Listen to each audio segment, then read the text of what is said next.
Mas afinal de contas, por que eu resolvi falar sobre abelhas? Queridos amigos e queridas amigas, eu sou Rubens de Castro, sejam muito bem-vindos, paz e bem a todos. Eu resolvi falar sobre abelhas por três problemas que, durante essa minha trajetória como apicultor, meliponicultor, estudioso das abelhas, por ter convivido com vários apicultores de um modo geral, eu identifiquei três problemas que acontecem de forma muito corriqueira nas atividades de apicultura e meliponicultura. Três problemas que, de fato, influenciam na vida dessas pessoas, desses profissionais, e interfere na condição da sua atividade, da sua profissão, vamos dizer assim. O problema de número um, eu vi muitos apicultores e meliponicultores abandonarem a atividade por falta de técnicas apropriadas, por falta de técnicas que, de fato, lhes dessem condições para que eles desenvolvessem a sua atividade e conseguissem obter sucesso com essa atividade. E a falta de técnica, seja qualquer atividade que a pessoa desenvolva, seja qualquer que seja a sua profissão, um cafeicultor, um produtor de leite dentro do agronegócio, isso pode levar o profissional à falta de motivação. Ele passa a enxergar aquela atividade, aquele negócio, como muito mais dificuldade para resolver os seus problemas. Ele enxerga um problema à frente e ele não consegue perceber que existem formas de resolver aquele problema porque lhe falta técnica, lhe falta às vezes um equipamento, um conhecimento, uma forma diferente de resolver aquilo. Isso, de fato, é desestimulante, né? Que passa, inclusive, fazer com que as pessoas abandonem a atividade, que o apicultor e o meliponicultor abandone a atividade. Para a gente falar um pouco sobre evolução de apicultura, sobre técnica, sobre tecnologia, sobre informação, é importante nós fazermos aqui contextualizar o que é apicultura e apicultura dentro do agronegócio. A apicultura, de fato, está inserida dentro do agronegócio. O agronegócio, que nos últimos 50, 60 anos, teve uma explosão de produção, de produtividade, de formas diferentes de se trabalhar, e muita coisa diferente mudou nesses últimos anos. Já visto que o agronegócio é de extrema importância para a manutenção da vida no planeta. A tecnologia, quando nós falamos de computador, de ciência e tudo mais, lógico que também é muito importante, mas o agronegócio, que produz boa parte daquilo que a gente possui dentro de nossas casas, que vem do agronegócio, inclusive os alimentos, é algo de extrema importância, né, de número um. Né? E a apicultura e o agronegócio vem se desenvolvendo e evoluindo sobre várias formas, sobre vários aspectos. A primeira grande transformação que nós podemos avaliar dentro do agronegócio, dentro da agricultura, sem dúvida foi o plantio direto. O plantio direto, que começou nos Estados Unidos na década de 60, foi uma revolução tão grande para a agricultura que, dizem os especialistas, se não fosse essa nova tecnologia de plantio direto, talvez os nossos solos, ou com certeza, os nossos solos estariam muito mais comprometidos. Porque o plantio direto, ele interfere menos na estrutura do solo e, com isso, consegue manter melhor a vida do solo e essa estrutura que é de suma importância para o desenvolvimento das culturas. Então, o plantio direto, ele foi uma inovação no sentido de sistema de plantio, perfeito? Uma outra evolução que aconteceu dentro do agronegócio foi a forma de plantio, utilizando equipamentos. Né, mais no passado, utilizava-se bovinos, cavalos, muares para fazer a tração, né, que é a tração animal, para puxar os implementos com esses animais. E, sem dúvida, isso, a produtividade, a dificuldade era muito maior, a condição de produção era muito mais difícil. E com a evolução dos equipamentos no último século, nos últimos 100 anos, isso também foi algo que aconteceu de forma muito rápida. E essa tecnologia, o interessante é que ela permite uma diminuição de custo de insumos, uma diminuição de energia, uma maior eficiência no plantio, e isso, com certeza, contribui para a evolução da agricultura de um modo geral. Então, os equipamentos, eles evoluíram tanto no equipamentos para o plantio, equipamentos para a condução da lavoura, pulverizadores e outras coisas mais. Inclusive, hoje já existe o drone que está sendo utilizado para fazer pulverizações, e isso permite uma eficiência maior da aplicação desses produtos, uma deriva menor que impacta, né, outras formas de vida ao redor da cultura, e também os equipamentos para colheita, né, dessas lavouras, desses cultivos. Uma outra forma que bastante interessante, que mudou dentro da agricultura, dentro da pecuária, foram os sistemas de criação ou de cultivo. Podemos aqui citar o confinamento de bovinos. O bovino, que sem dúvida é uma das principais causas pela transformação da estrutura da superfície do planeta Terra, é a bovinocultura. A bovinocultura ela tem uma importância tão grande nessa degradação, na devastação, na destruição das matas, porque para se constituir as pastagens, para se implantar as pastagens, é necessário que se retire as matas das áreas. Então, a bovinocultura nos últimos 100 anos foi algo que realmente um grande motivo dessa destruição de matas. Se eu consigo trazer o bovino e ter uma eficiência maior na engorda, através do sistema de confinamento, com certeza isso é benéfico para a natureza. Isso é mais sustentável, né? Então, essa é uma forma de manejo também que evoluiu bastante. Da mesma forma, a avicultura de postura ou de engorda. Aqui uma foto da avicultura de postura, nós podemos perfeitamente reparar a verticalização da construção. Ou seja, você consegue uma eficiência maior nessa produção. Existem aviários que o homem só põe a mão na ave que eventualmente morre dentro dessas gaiolas, o resto tudo é feito através de alimentação, fornecimento de água, a própria retirada dos dejetos através de esteiras, é tudo automatizado. Então isso permite uma eficiência maior na produção.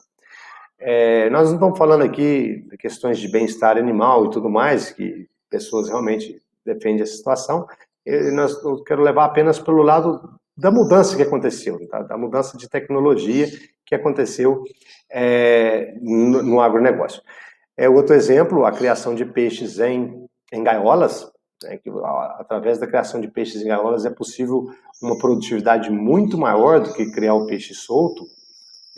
Também uma tecnologia que chegou aqui, por exemplo, nos lagos de Furnas do sul de Minas Gerais, há 20 anos atrás, e hoje a produtividade de tilápia é muito maior, por um acaso o peixe mais criado no Brasil.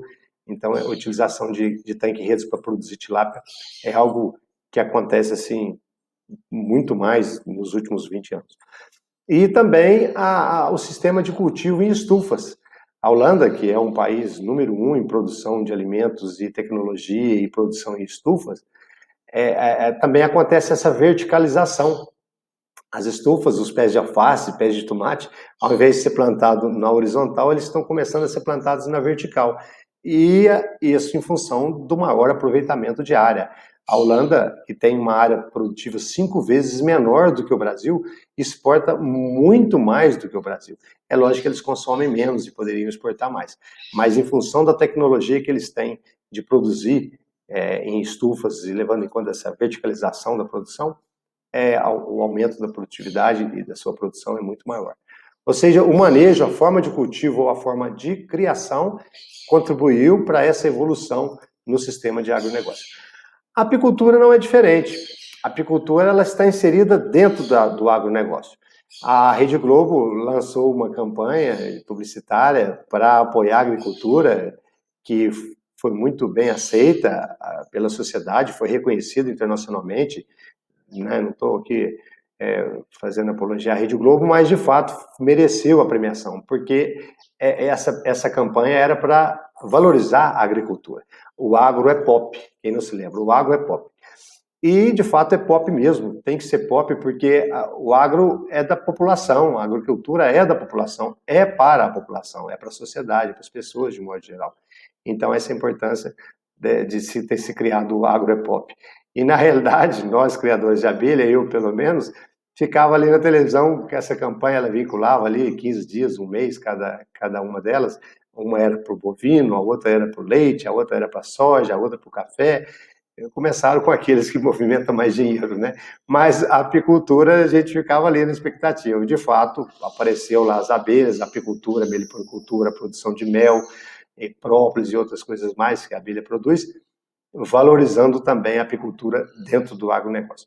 E a apicultura também vem evoluindo nos últimos anos. Essa é uma foto de um sítio arqueológico, né, lá de Israel, onde mostra uma colmeia feita de barro, onde eram alojadas abelhas, onde as colônias eram colocadas dentro desses potes de barro.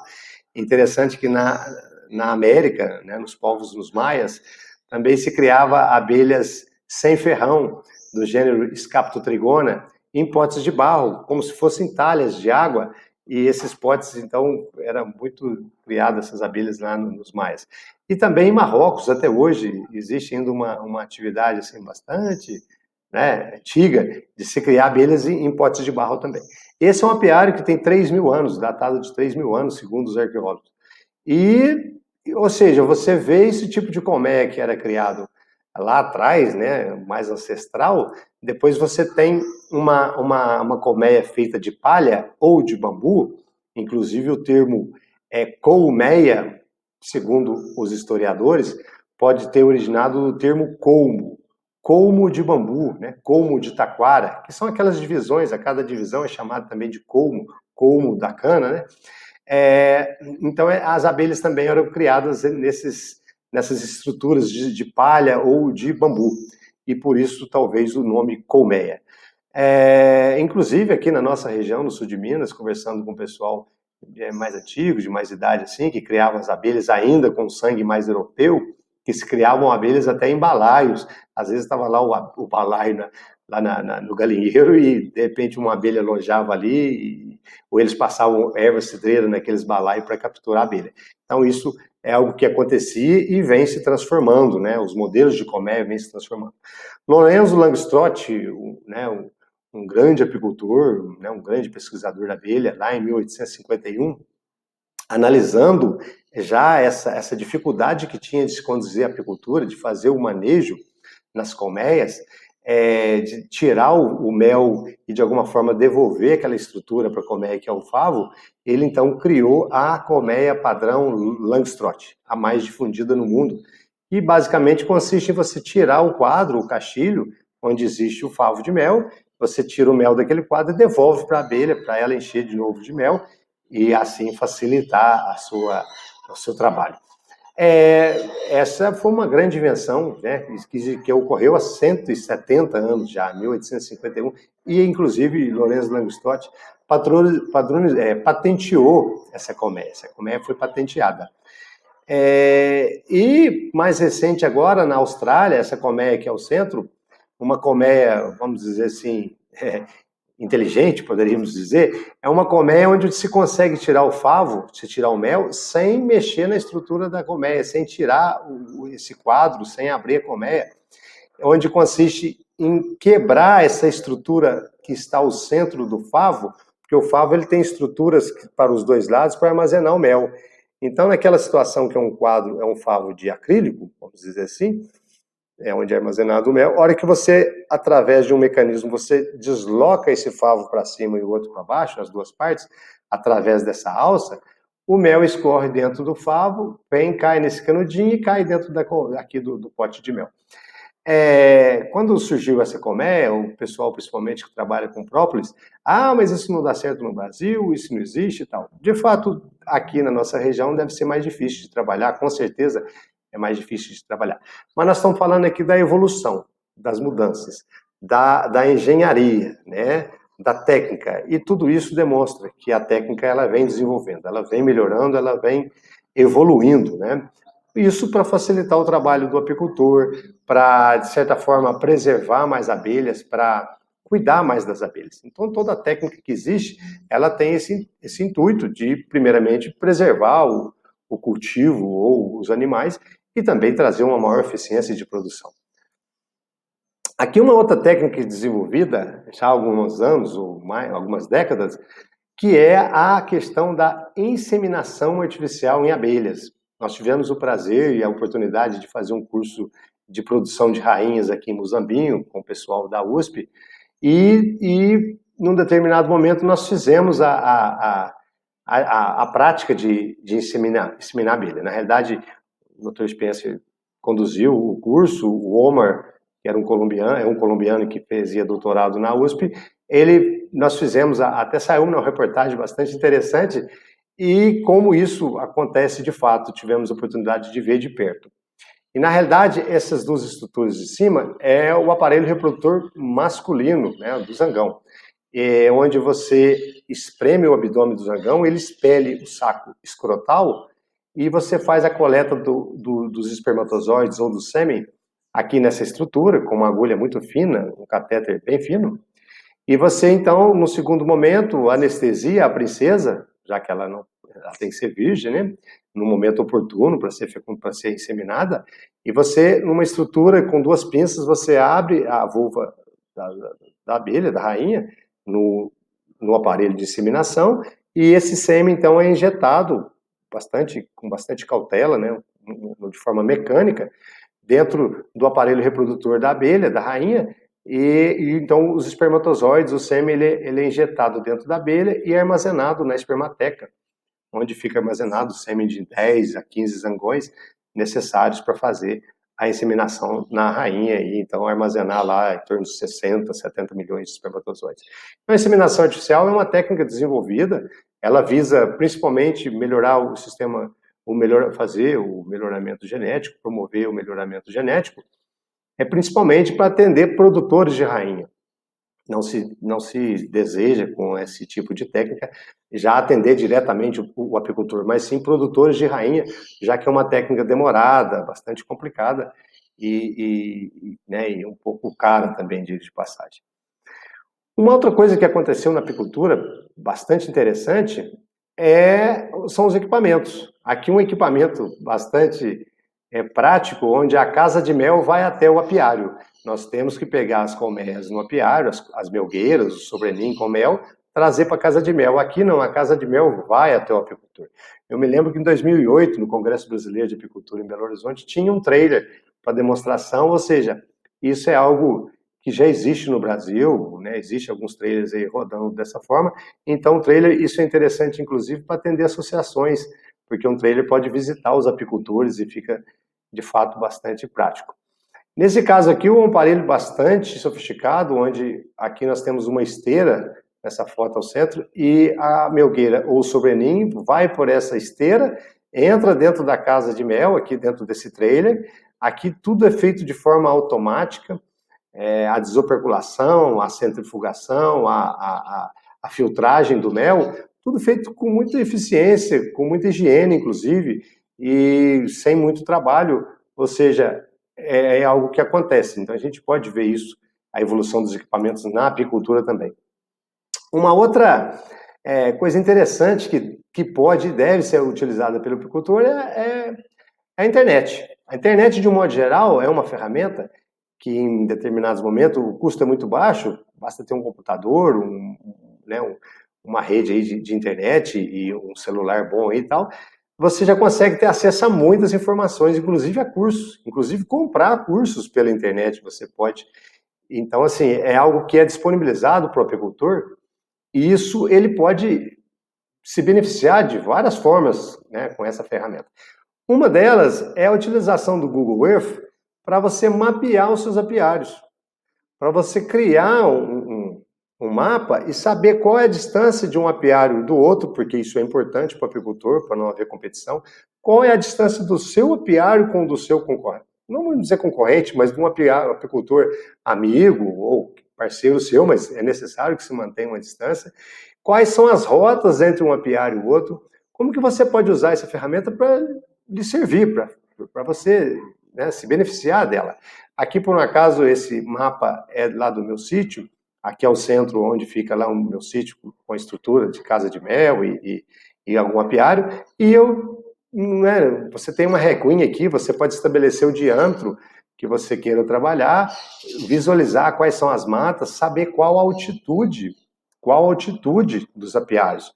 Porque o Google Earth, no determinado ponto, né, com a latitude e longitude, você vai ver a altitude daquele terreno.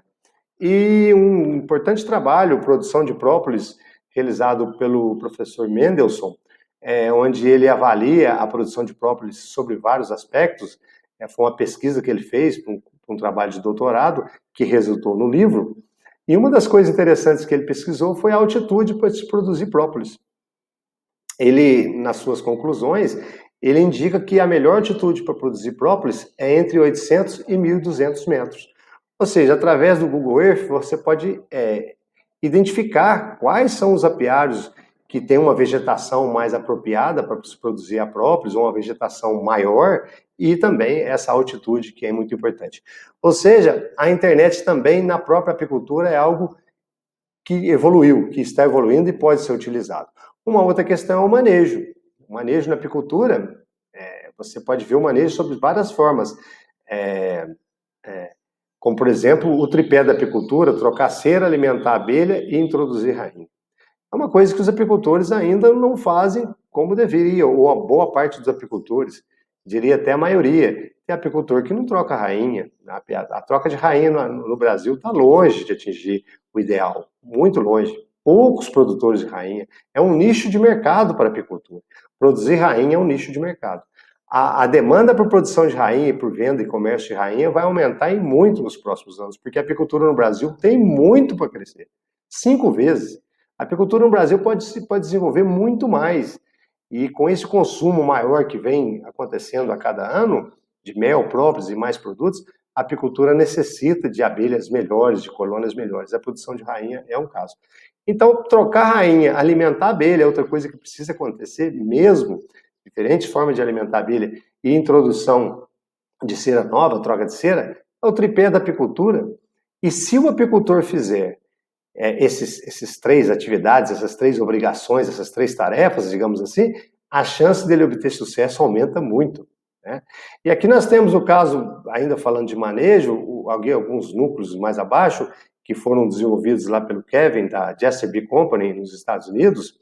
É um núcleo feito de plástico, um material resistente, né, que se protege da água, de fácil transporte, que muito contribui para facilitar o manejo.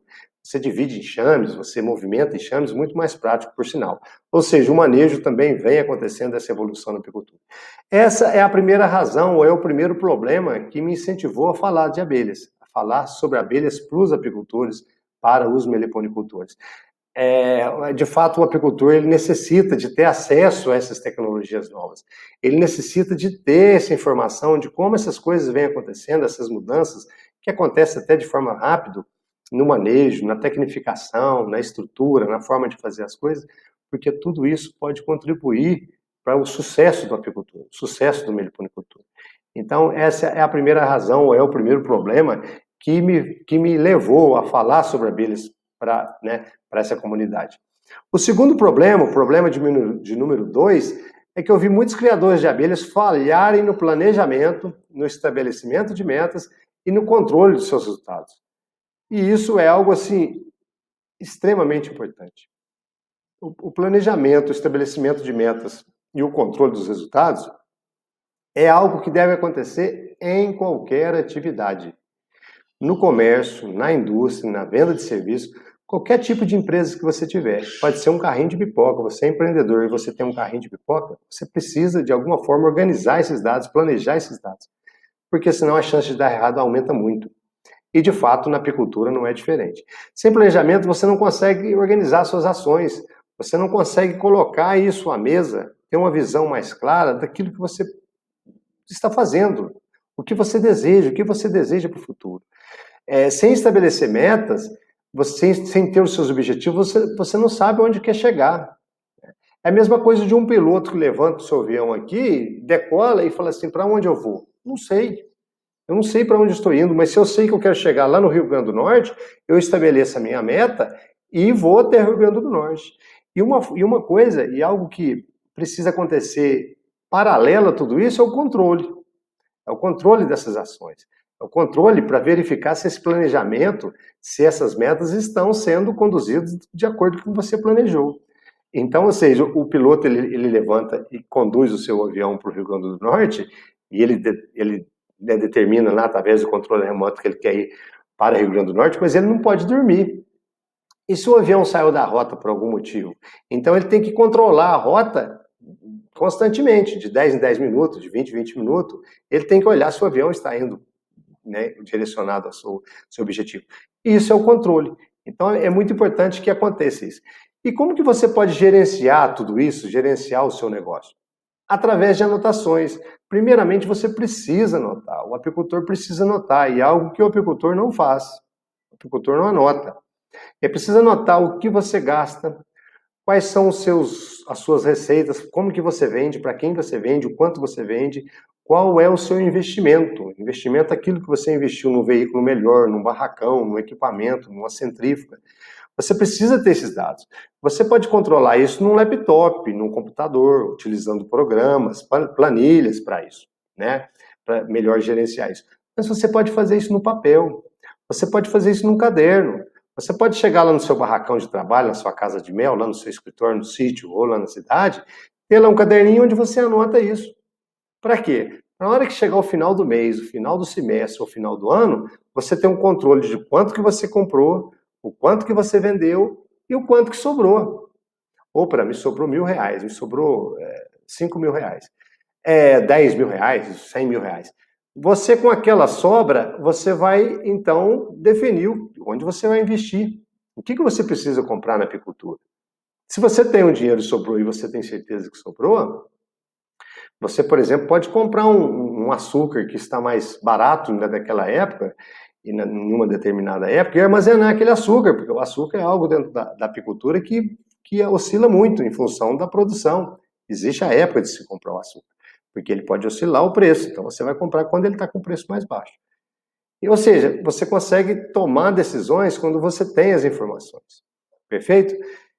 Uma coisa interessante que o apicultor pode fazer é lançar mão de uma ferramenta bastante interessante que chama FOFA.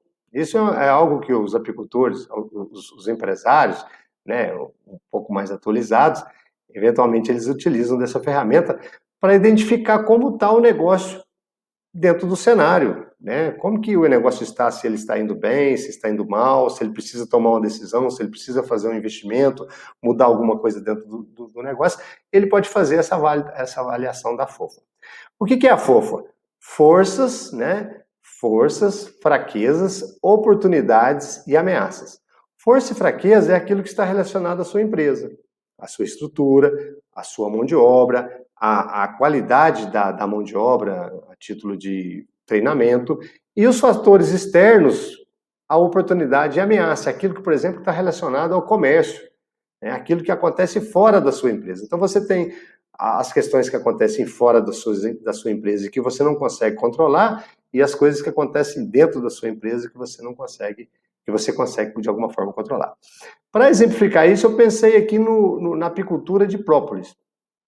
A apicultura de própolis, para aqueles que estão aqui no sul de Minas, nas montanhas aqui, que é uma região boa para própolis, ele pode verificar que essa estrutura dele, a condição dele, as colmeias dele, pode estar localizadas num local apropriado, que tem uma vegetação de alecrim e tudo mais, então é uma força, é um fator interno, ele decidiu montar essas colmeias ou os apiários numa região, e isso é algo que ele controla, definiu, vou montar aqui, maravilha. A fraqueza né, nesse caso, pode ser, por exemplo, a falta de tecnificação, ou a falta de mão de obra qualificada, ou ele não saber como conduzir. Ele pode ter a colmeia no local apropriado, mas ele não sabe como produzir próprios. Ele não sabe como conduzir, qual é o manejo dele se produzir.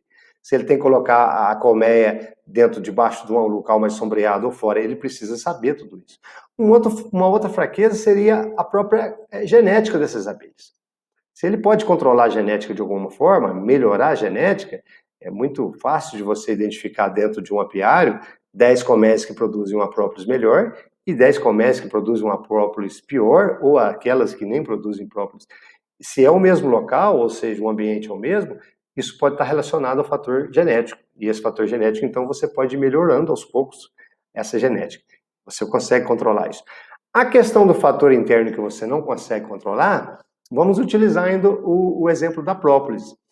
Recentemente, nós estamos passando por um grande problema, que é uma pandemia, uma grande pandemia que tem aí, dando muito trabalho aí para a sociedade, de um modo geral. E segundo um grande empresário, ele certa vez disse, todo problema tem solução. E todo problema, ele apresenta uma oportunidade. A pandemia trouxe uma oportunidade para os apicultores, principalmente que produzem própolis. De mel também, o consumo de mel aumentou de certa forma no Brasil e no mundo. Mas a oportunidade nesse caso é porque o consumo de própolis, de extrato de própolis aumentou muito no Brasil. A própolis no ano passado estava R$ 250 um quilo de própolis verde, hoje está a 600, 650. Por quê? Porque com a pandemia as pessoas passaram a ingerir mais própolis, que de fato melhora o sistema imunológico do animal, do ser humano, né, de um modo geral. E a ameaça nesse caso, qual poderia ser uma ameaça se a própolis está boa, se eu estou com ela numa região boa, se eu conheço o negócio e tudo mais? Pode ser, por exemplo, a concorrência, outros apicultores. Pode ser que outros apicultores de outras regiões que tenham um equipamento melhor, que tenham uma condição melhor, que tenham um número maior de comércio, ele pode vir para cá e competir por áreas de própolis, né? Então, assim, quando você faz essa análise da FOFA, você de alguma forma tem informações mais claras que te possibilitam tomar uma decisão, fazer um investimento, mudar o seu negócio, inclusive. E como você pode se tornar um apicultor mais eficiente e assim gastar menos tempo para realizar suas tarefas e dessa forma sobrar mais tempo para a sua família e amigos? Ou seja, como que você pode fazer tudo que você precisa fazer de forma mais eficiente, sobrar mais tempo e inclusive ganhando mais dinheiro? Bom, pessoal, para você trabalhar no campo, para você trabalhar lá no seu barracão, onde tem lá os seus equipamentos e tudo, é muito importante você organizar o seu trabalho. É muito importante você organizar seus materiais, suas ferramentas, trabalhar com ferramentas mais eficientes, trabalhar com equipamentos mais modernos que possibilitem você ter mais produtividade. Por exemplo, um veículo. Você tem uma caminhonete muito velha, que quebra, que você não consegue resolver o seu problema, uma centrífuga mais velha. É lógico que tudo na vida, a gente tem que ter persistência, a gente vai ganhando, vai mudando aos poucos, não é fácil, né? Falar assim, vou trocar minha centrífuga, não. De fato é difícil, mas é necessário que eu estabeleça as metas, que eu tenha um planejamento para isso, que eu estabeleça o objetivo, e assim eu vou trabalhando, vou organizando e vou investindo melhor no meu negócio. Planejar o seu dia, planejar a sua semana, planejar o mês, planejar o ano. O apicultor às vezes chega no apiário e não sabe o que ele vai fazer. Chega no barracão dele, tem uma bagunça tão grande que ele não sabe onde estão as ferramentas. Ele não sabe onde estão os caixilhos com cera, os caixilhos para limpar, os caixilhos para esticar arame. É uma tarefa que ele gastaria 2 horas e gasta 5. Porque até que ele vai encontrar uma ferramenta que ele precisa, vai-se meia hora, porque ele não sabe onde pôs aquela ferramenta. Então, a organização do trabalho e do tempo é de suma importância para a eficiência do trabalho. Perfeito? E por tudo isso, pessoal, né, pelo meu tempo de estudo, de ter trabalhado muito com o Sebrae, em planejamento, fiz o Empretec, que é algo muito interessante, a título de você organizar essas ações, cursos de organização de tempo, fiz também. E durante esse tempo fui adquirindo esse conhecimento e, graças a Deus, convivendo com pessoas muito competentes, eu sinto uma vontade de passar isso para o apicultor. Eu acho que eu posso contribuir, eu tenho certeza que eu posso contribuir. Eu creio que a apicultura, a meliponicultura são atividades muitíssimo importantes, de um modo geral, para quem trabalha com elas, ou para a sociedade, ou para os seus familiares. Então, foi por esse segundo motivo, né, por essa desorganização, por essa falta de planejamento, de estabelecer metas, de organizar e controlar seu negócio, que eu acredito que eu possa, de fato, contribuir com o apicultor. Bom, o terceiro problema que eu identifiquei na apicultura e na meliponicultura, eu vi muitos criadores de abelhas que não prosperaram e não ganharam dinheiro e, dessa forma, não foram reconhecidos pela profissão. Quando a gente fala em ser reconhecido, em ganhar dinheiro, em trabalhar, em ser recompensado financeiramente por aquela atividade, ou ser reconhecido pela sociedade, ser reconhecido por aquilo que você faz, obter o sucesso, são duas coisas que podem ou não estar atreladas ao dinheiro, ao sucesso.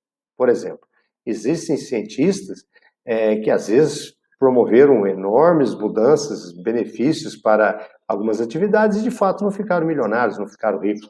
Eu me lembro quando eu fazia o curso de cafeicultura, né, uma graduação em cafeicultura, e certa vez um colega perguntou para o professor Antônio, grande professor, ele comentou com o professor, eu quero ser pesquisador. Ele disse, eu quero ser pesquisador.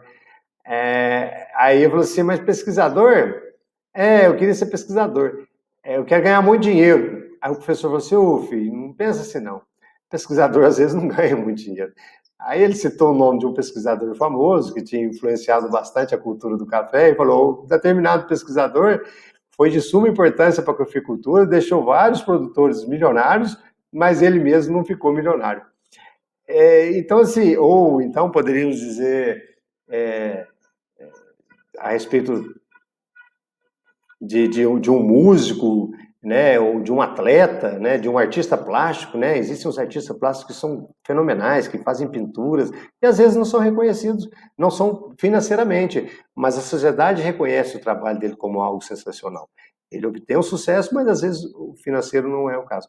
Mas então, assim, a questão de sucesso que a gente coloca aqui, ou de ser reconhecido, é o apicultor profissional que, de fato, a sociedade vê ele como uma pessoa importante. Vê ele como cuidando da sua família, obtendo o seu sustento através das abelhas, criando abelhas. Então, a falta de dinheiro, na verdade, ou a falta de reconhecimento é muito ruim. É muito triste você trabalhar, chegar no final do mês, né, você ter lá uma atividade ou apicultura e falar assim, puxa vida, esse mês eu não estou sem dinheiro, não tem dinheiro para colocar o pneu no carro, para consertar meu carro e tal. Mas por que isso às vezes acontece?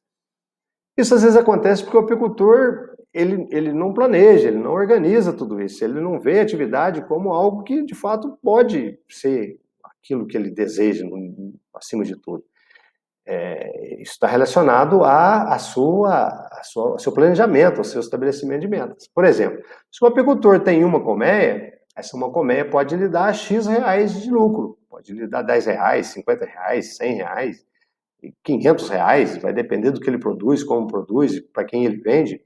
Mas se ele sabe que uma colmeia produz X, e se ele sabe que ele quer ter um padrão de vida ao ponto dele ter um carro, uma caminhonete, ter a sua casa própria, estudar os seus filhos, ir para a praia 2, 3 vezes por ano, ou seja, ele sabe que ele precisa ganhar Y. Se ele precisa ganhar Y, ele tem que projetar a sua apicultura para que ele tenha lá 50, 100, 500 colmeias, 1.000, 10.000, para que ela ofereça aquilo que ele almeja para a sua vida. Perfeito? Se ele quer ter uma caminhonete bonita, um equipamento mais adequado, uma sala de mel grande, ele quer produzir X de mel, X de próprios, quer produzir rainha, ele sabe que ele precisa investir. E para ele investir, ele precisa aumentar os seus números de colmeias. Então, essa visão de futuro, de negócio, de mercado, isso tem que estar claro para ele. Se ele não conseguir estabelecer essa relação de X colmeias, X produção, X renda, né, ele não consegue. Ele fica ali trabalhando, mas ele não sabe onde que ele chegar. Né? E às vezes é por isso que ele não cresce no negócio. E pode desanimar, falar, isso aqui não dá dinheiro, isso aqui, eu estou com 30 colmeias aqui, mas eu não vou ganhar dinheiro com isso. Ele abandona a atividade. Ao ponto que se ele imaginar que ele tem 30 colmeias, mas ele precisa ter 300, e para ter 300 ele vai ter que trabalhar mais, ele vai ter que investir mais, ele vai ter que se dedicar mais, mas lá na frente ele vai obter mais renda, ele tem que ver as coisas dessa forma. Uma segunda razão, que às vezes o apicultor não ganha dinheiro e não projeta tudo isso, é porque é a forma como ele comercializa seus produtos. Ele pode comercializar os seus produtos, inclusive in natura, ele pode vender o seu mel para o entreposto, ele pode vender a sua própolis para o entreposto ou qualquer outro tipo de produto, mas é importante que ele agregue valor de alguma forma àquele produto. A própolis mesmo, eu que já comprei própolis de produtor, às vezes vem aquela própolis toda amassada, misturada própolis de primeira com própolis de segunda, alguma abelha morta ali no meio, alguma folha, algum cisco, a lasca da própria colmeia que é utilizada para colher a própolis. O comprador vai olhar aqui e falar assim, ó, a própolis está 100, eu vou te pagar 90, eu tenho que limpar a tua própolis. Como é que eu vou te pagar 100? Ao ponto que se ele traz uma própolis mais organizada, mais bonita, a aparência é tudo. A aparência, né? A primeira aparência é aquela que fica, já dizia o ditado, né? Se ele traz aquela própolis organizadinha, limpinha, separada, classificada, dentro de um saquinho apropriado, né, congelada, bonitinho, o comprador olha aquilo e falou, opa, teu produto está ótimo, que maravilha, eu vou te pagar mais, vou te pagar 10 quilos a mais, 20 quilos a mais pelo seu produto. Da mesma forma o mel, você pode colher o mel num balde limpinho. Uma vez um colega foi vender mel para mim e tinha colocado mel num balde de tinta. Eu falei, filho, o que é isso aqui? Não vou te comprar o mel, não tem jeito. Onde você colocou o mel? O mel é o produto mais nobre do mundo, você coloca ele num balde de tinta? Não pode fazer isso. Né? Você destruiu o produto, não comprei. Falei, filho, não vende isso para ninguém, não. Porque não pode. Então, se você pega o mel, se você vende mesmo que in natura, ou você ainda quer agregar mais valor, dá um acabamento na embalagem, desenvolver uma embalagem bonitinha, arruma um rótulo, cria uma identidade, mel do fulano, mel do apiário tal, põe lá um desenho, organiza direitinho. Poxa, você passa a ser mais reconhecido pela sociedade e passa a ser mais valorizado. O mercado, o comerciante vai te pagar mais por isso. E também atender melhor seus clientes. O atendimento é uma forma de você valorizar o seu produto, se valorizar. Você chega, vai vender, bonitinho, chega lá no cliente, seja no comerciante, eu vim te vender o mel, o comerciante te liga, você vai lá, entrega, põe lá numa gôndola, ajuda ele a organizar o seu mel. Alguém que queira comprar no varejo, você vai lá, então, ô Rubinho, eu tô aqui com meu filho, tá passando mal aqui, tá com gripe, você não traz o mel para mim, você vai lá, leva o mel para a pessoa, um próprio na casa dela, pra, né, como remédio, inclusive, você passa a ser mais valorizado. Então, e tudo isso é muito importante. Como fazer o seu negócio crescer e ser mais lucrativo? Além dessa questão de agregar valor, de você ter um número maior de comércio, que é o mínimo que você precisa, você pode aumentar a produtividade das suas colônias. Né? Se você tem 100 colônias e produz 100 quilos de mel, a sua produtividade é 1 quilo de mel por colônia. Mas se você tem 100 colônias, ou se você tem 50 colônias e produz 200 quilos de mel, a sua produtividade é 4 quilos de mel por colônia. Você pode multiplicar isso por 30, por 50. Se você tem 100 colônias e produz 50 quilos de mel por colônia, 5 mil quilos, a sua produtividade é 50 quilos por colônia. Essa produtividade é algo muito importante. Existe um ponto de equilíbrio onde você aumenta a produtividade e tem uma liquidez maior. Uma outra questão relacionada a você conseguir desenvolver o seu negócio, crescer e ser mais lucrativo, é controlar gasto. Controlar gastos desnecessários. Por exemplo, às vezes você tem uma caminhonete, um veículo para trabalhar com abelha, mas só dá gasto. Um veículo que funde o motor, que uma porta que cai e tem que embuchar, é pneu careca, você tem que estar consertando remendo de pneu. Eu já passei por isso, quem já não passou por isso no início de atividade, trabalhando, é muito difícil, né? O começo da vida sempre é difícil. Mas, assim, é necessário que a gente veja que aquilo tem que mudar. E esse dinheiro de manutenção de carro é um dinheiro jogado fora. Se você gasta R$1.000 para consertar o teu carro por ano, é um dinheiro jogado fora. É lógico que naquele momento ele está te atendendo, mas você não pode fazer aquilo o ano inteiro, todos os anos. Você tem que falar, eu vou juntar R$2.000, eu vou vender um cavalo que eu tenho aqui, eu vou vender uma moto que eu não estou usando e vou comprar um carro melhor, porque aquele dinheiro que você não gasta, ele pode ser reinvestido na atividade, né? E ter maior eficiência no teu manejo, né? Ser mais eficiente, ter equipamentos mais adequados, ter colmeias mais padronizadas, ter alimentar a abelha, conseguir que esse alimento que você oferece para a abelha, ela te resulte numa produtividade muito maior de mel, por exemplo, ou de própolis. Ou seja, é muito importante você visualizar esse teu negócio, que ele tem que ser mais lucrativo, porque senão não te sobra dinheiro. E valorizar a profissão é algo, assim, muitíssimo importante dentro da apicultura. Nós precisamos valorizar a nossa profissão. A apicultura é algo que só o apicultor sabe fazer. Assim como o médico só ele sabe fazer, o dentista só ele que sabe curar os dentes, e o mecânico só ele conserta o carro, o apicultor só ele sabe ser apicultor. Nós temos que nos valorizar. Né? Hoje em dia existe o Dia Nacional das Abelhas, existe o Dia Mundial das Abelhas declarado pela ONU, em função da grande importância que tem as abelhas como agente polinizador. Existe o Dia do Apicultor. Né? Maravilha, isso é bastante interessante. Fala, dia do apicultor, maravilha, hoje é dia do apicultor, mas e aí? Só isso? Não, é preciso a gente entender e ter a noção clara de que existem determinadas situações que somente nós podemos realizar aquela atividade, como, por exemplo, cobrar para capturar enxame. Cobrar para capturar enxame é, sem dúvida, uma das questões, das formas mais rápidas do apicultor se valorizar, do apicultor valorizar a atividade. Você precisa cobrar para capturar um enxame. Você sabe por quê? As pessoas geralmente falam assim, né? Ô, Rubens, tem um enxame lá, rapaz, em cima de casa, tira ele para mim, eu acho que tá cheinho de mel. Aí você pode ficar com o enxame para você. Você me dá o mel e fica com o enxame para você. É assim que eles falam. Todo mundo sabe disso. Aí você vai lá, sobe na escada, sobe no telhado, perigoso cair, quebrar uma costela, quebrar o pescoço. Às vezes as abelhas atacam alguém e você não cobra para tirar aquele enxame. Aí chega lá, o enxame não tem uma gota de mel, você põe aquele enxame numa caixa, leva embora para a roça, chega lá, as abelhas vão embora. Porque a abelha, vocês sabem como é que é. E aí ficou naquilo, você gastou 2, 3 horas para fazer aquilo. Às vezes à noite, você podia estar lá em casa, jantando com a esposa, com os filhos, brincando, você vai lá capturar um enxame de abelha e não cobra. Só o apicultor pode fazer isso. Tem que cobrar. 100, 200, 500 reais. Tem médico que em meia hora de consulta te cobra 500 reais. Tem mecânico que vai lá, troca um rolamento, uma hora de serviço te cobra 200 reais. Por que você não vai cobrar? Precisa cobrar. Precisa salvar aquela abelha que é muito importante, mas precisa cobrar. Essa, sem dúvida, é uma das formas mais práticas de você se valorizar. Não, cobro, eu cobro, tem que cobrar. Vejam bem, os próprios bombeiros que sempre capturaram enxame, alguns já não estão capturando mais, porque às vezes eles não conhecem a abelha. Só o apicultor conhece a abelha. Então essa fica aqui uma dica muito importante.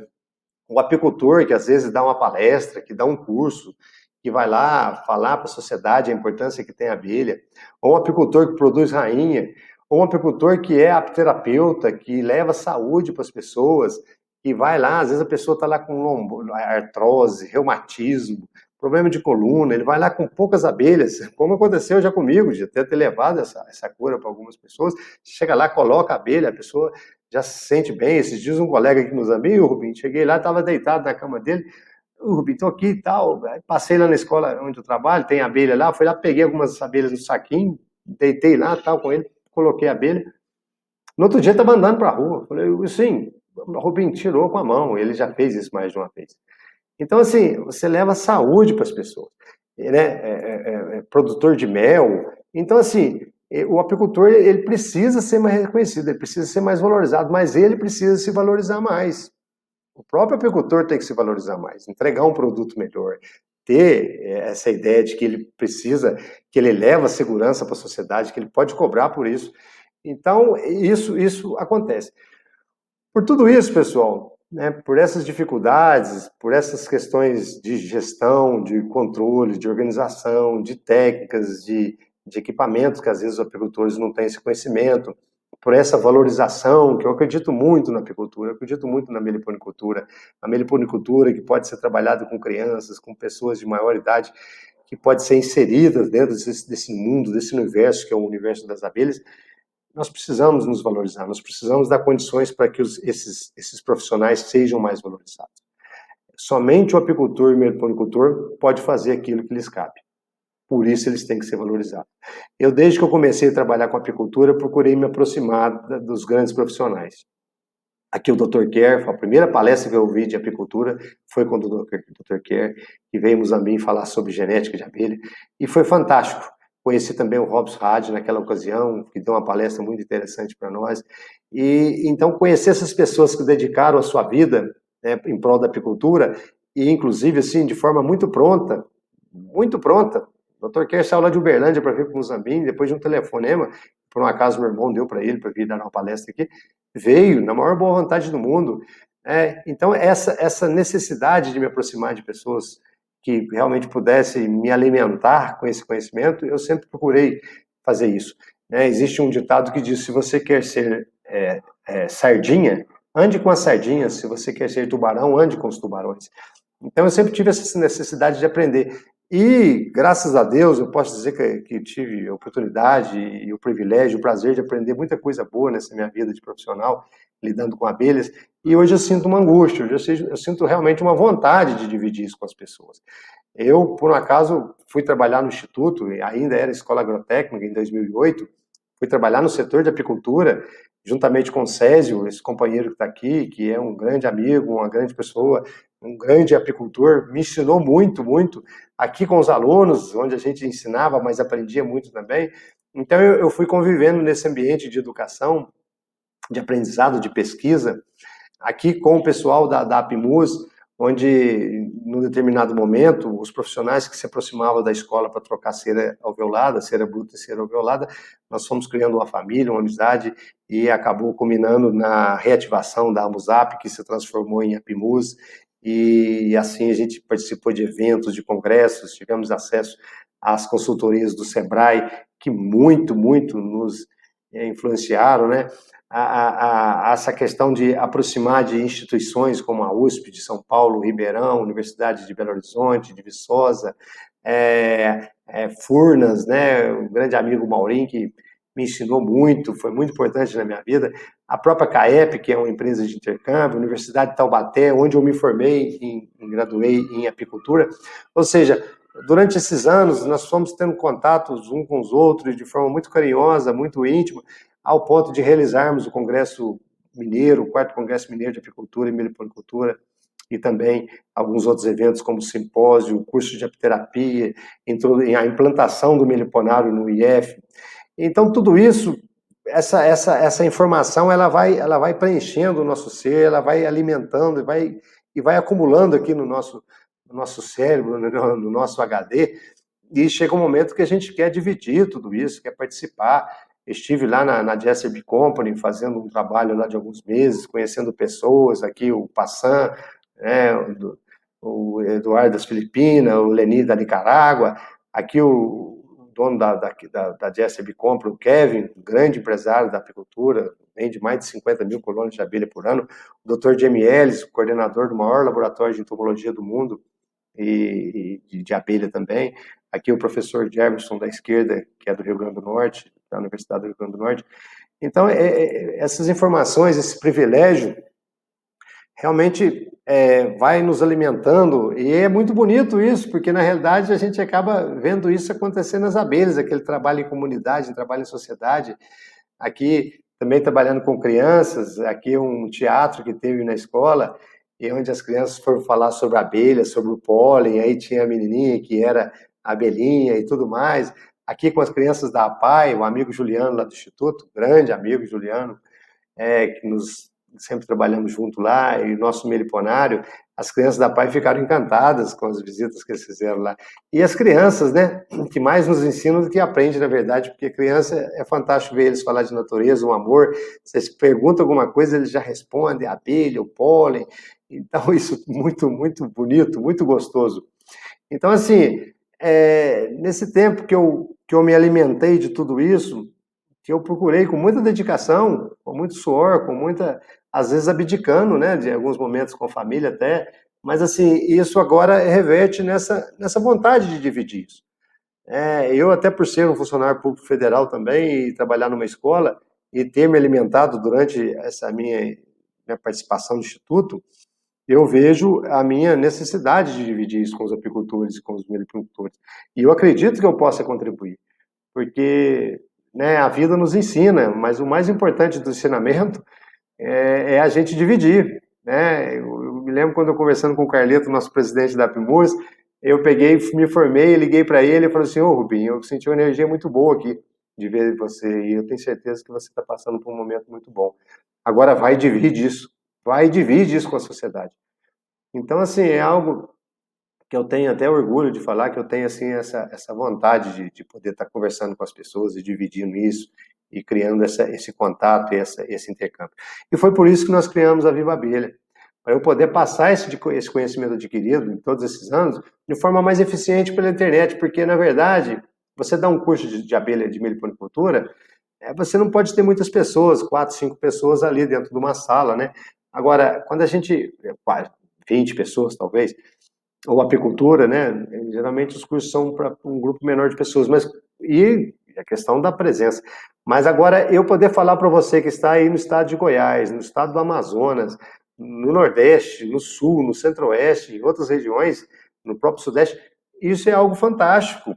O conhecimento que o ser humano, né, essa criação da internet é algo assim né, que nós canalizando isso para o bem, utilizando a internet para o bem, é algo fantástico.